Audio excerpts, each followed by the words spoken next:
Bismillahirrahmanirrahim. Assalamualaikum warahmatullahi wabarakatuh.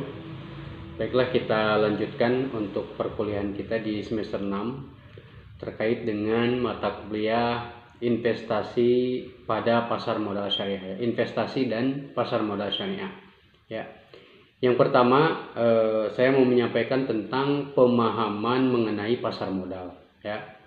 Jadi pasar modal itu adalah tempat bertemunya pihak yang membutuhkan dana, ya, dalam hal ini emiten itu perusahaan, ya. Jadi saya ulang lagi, pasar modal adalah tempat bertemunya pihak yang membutuhkan dana, emiten atau perusahaan, dengan pihak yang memiliki dana atau investor, ya, dalam bentuk instrumen keuangan jangka panjang seperti saham, obligasi, ya, reksadana, dan instrumen derivatif, ya. Jadi pasar modal ini sangat berperan penting dalam perekonomian suatu negara karena menjadi sarana penghimpunan dana sekaligus investasi, ya. Nanti saya coba jelaskan apa itu saham, obligasi, reksadana, ya. Nanti ada momen kita jelaskan poin-poin tersebut. Nah, untuk yang kedua adalah fungsi utama dari pasar modal. Apa sih fungsi utama dari pasar modal? Ya, yang pertama adalah sarana pendanaan bagi emiten atau perusahaan atau pemerintah, ya. Yang kedua, sarana investasi bagi masyarakat. Yang ketiga, fungsi utama dari pasar modal adalah sarana penilaian perusahaan, ya. Terus yang keempat, meningkatkan likuiditas kekayaan karena instrumen dapat diperjualbelikan, ya. Dan yang kelima, fungsi utama pasar modal adalah penyebaran kepemilikan perusahaan kepada masyarakat, ya. Sebagai contoh, fungsi utama pasar modal adalah sarana pendanaan bagi perusahaan, ya. Jadi banyak perusahaan-perusahaan yang memang dia memberikan kesempatan kepada masyarakat umum untuk ikut aktif berpartisipasi sebagai investor, ya, membeli sahamnya, ya. Terus kalau untuk pemerintah apa? Contoh adanya sukuk, ya. Kalau tadi produk sarana pendanaan bagi perusahaan disebut saham, ya, obligasi juga bisa.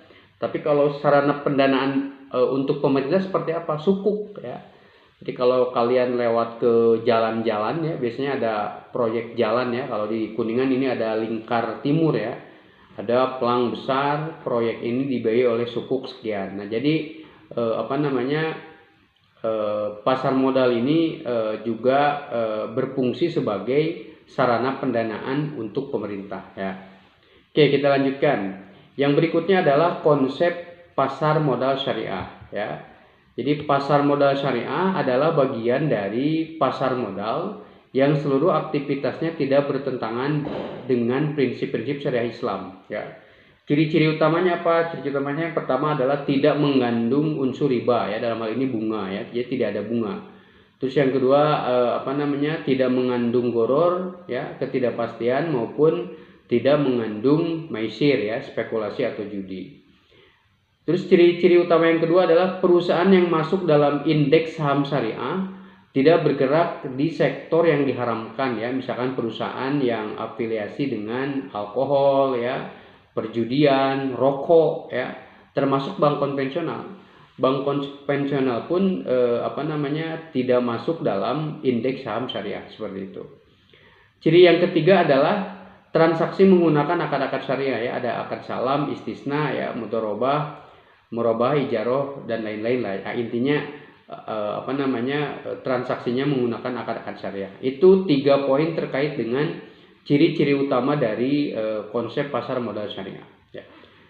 Terus terkait dengan lembaga pengawasan, ya. Lembaga pengawasan pasar modal syariah yang pertama adanya DSN, ya, Dewan Syariah Nasional MUI, ya, Majelis Ulama Indonesia, DSN MUI. Jadi memberikan fatwa terkait dengan produk-produk investasi atau produk-produk pasar modal seperti itu. Terus yang kedua, ya, lembaga pengawas dari pasar modal syariah adalah OJK, Otoritas Jasa Keuangan dan Bursa Efek Indonesia, BEI, ya, BEI, memastikan kepatuhan regulasi dan operasionalnya harus sesuai dengan aturan yang ada. Berikutnya adalah kelembagaan pasar modal di Indonesia, ya. Sebagai contoh untuk kelembagaan pasar modal di Indonesia yang pertama adalah OJK, ya. sebagai regulator utama, terus ada Bursa Efek Indonesia sebagai tempat transaksi efek berlangsung ya. Terus yang ketiga ada KSEI ya, atau Kustodian Sentral Efek Indonesia ya. Ini lembaga penyimpanan efek dan penyelesaian transaksi ya. Ada juga Clearing Penjaminan Efek Indonesia KPEI ya. Ini tugasnya adalah menjamin penyelesaian transaksi bursa. Dan yang kelima, Kelembagaan Pasar Modal di Indonesia ya, adanya DSN MUI ya, Dewan Syariah Nasional Majelis Ulama Indonesia. Ini fungsinya sebagai apa? Fungsinya ini sebagai pengawas ya, pengawas kesesuaian syariah produknya. Apakah produknya sudah mematuhi aspek-aspek syariah yang telah ditentukan, seperti itu. Terus selanjutnya adalah perbandingan dengan negara lain ya. Ini ada Malaysia, Arab Saudi, Bahrain ya, UK ya, ini Iran, Amerika, Israel tidak disebutkan ya. Ini ada beberapa ciri khas ya, ada lembaga regulator ya.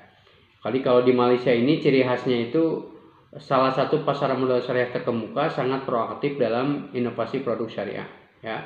Terus kalau di Arab Saudi ini banyak emiten yang berbasis syariah secara natural ya, jadi tidak ada konvensionalnya, sudah terbentuk dengan sendirinya kalau di Arab Saudi. Kalau di Bahrain ini strukturnya sangat terintegrasi ya. Terus kalau di UK ini ciri khasnya adalah mendorong sukuk ya dan Islamic Investment Fund untuk menarik investor Timur Tengah. Jadi UK ini sangat fokus terhadap tadi sukuk ya, terkait dengan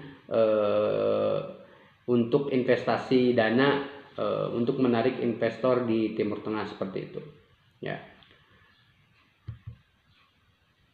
Nah sekarang sekilas dulu pengenalan umum instrumen-instrumen syariah pada pasar modal ya. Yang pertama adalah instrumen saham syariah ya. Apa itu saham syariah? Saham syariah itu adalah saham dari perusahaan yang kegiatan bisnisnya sesuai syariah ya, terdaftar dalam daftar efek syariah DES ya, saham syariah. Terus yang kedua ada sukuk ya. Sukuk itu bisa dikatakan juga sebagai obligasi syariah. Apa itu obligasi syariah? Obligasi syariah itu adalah surat berharga berbasis akad syariah ya. Misal ijarah, mudharabah dan lain-lain, ini menggantikan obligasi konvensional ya. Terus yang instrumen yang ketiga ada namanya reksadana syariah ya. Reksadana syariah ini jadi pengelolaan dana kolektif ya, investor ke efek syariah oleh manajer investasi. Jadi kalau kita punya dana, kita ingin beli reksadana, kita harus memilih ya, manajer apa yang manajer investasi seperti apa yang kira-kira bagus ya. Nah baru kita titipkan dananya di sana ya, tentunya dengan prinsip syariah. Jadi reksadana itu pengelolaan dana kolektif ya, investor ke efek syariah ya oleh manajer investasi. Jadi kalau saham ini kan kita beli langsung kan, kita simpan ke perusahaannya langsung. Kalau saham, obligasi ya. Tapi kalau reksadana ini melalui manajer. Jadi kita milih manajernya seperti itu ya, manajer investasinya ya. Terus ada ETF syariah ya, ada derivatif syariah ya, ada indeks saham syariah Indonesia ISSI. Nanti kita coba bahas ya, seperti itu.